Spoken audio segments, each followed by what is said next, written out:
Секогаш се чувствував прекрасно во мојата чудесна земја. Но време е да го почувствувам духот на војводите, комитите, да го почувствувам духот на луѓето кои за својот народ го дадоа најдрагоценото – животот.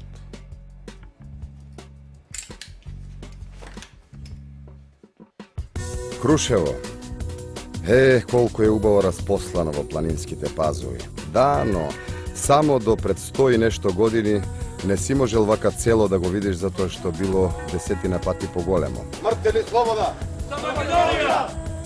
Колку мирно се живее во Крушево. Како целиот град да е само град на спомени.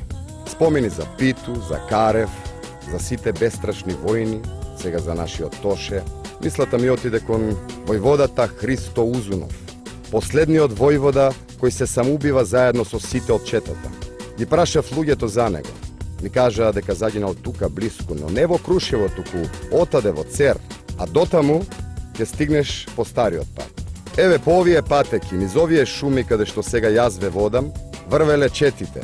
Секаде можело да ги дочека аскерска бусија, смрт, а јас сега можам како сакам, кога сакам, слободно да шетам по својата земја.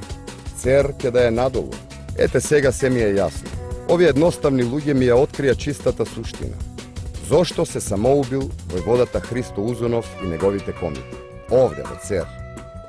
Сигурно заради идеалот, сигурно заради заветот за Македонија, но првиот, најблагороден мотив за саможртва им бил народот. Овој во Цер. Раскажуваат дека селото од сите страни било сардисано. Топовите навртени, четата на Узунов село.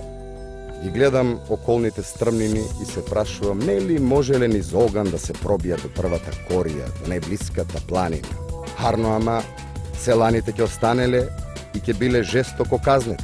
Да се предадат, не им долекувало на такви горостаси. И војводата ја дал последната наредба. Сите да се самоубијат.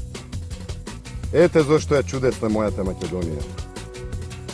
Зашто раѓа вакви чудесни луѓе.